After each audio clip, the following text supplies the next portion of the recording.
হাই everyone, good evening. কি খবৰ আপোনালোকৰ? চাহ পানী খালেনে?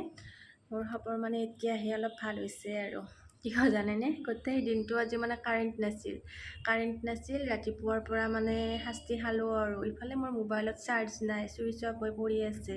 সেই 1:30মান বজাত আহিছে, 1:30-2টামান বজাত আহিছে আৰু কাৰেণ্ট। মানে কি হৈছে, যোৱাকালি তাৰমানে ইনভাৰ্টাৰত পানী ভৰাইছিল, ভৰাওঁতে মানে ইনভাৰ্টাৰৰ চুইচটো অফ কৰি লৈছিল আৰু পানীখিনি ভৰোৱাৰ সময়ত সেই চুইচ অফ কৰাই মানে গোটেই দিনটো গোটেই ৰাতিটো চলিছে। তাৰপিছত আৰু কিমাননো আৰু চলিব, ইমানো চাৰ্জ নাছিল চাগে।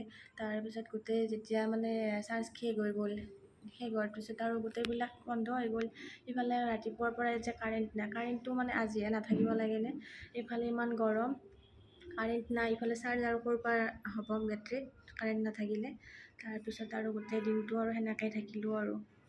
আপোনালোকৰ ফালে কাৰেণ্ট আছিল নে জনাবচোন দেই।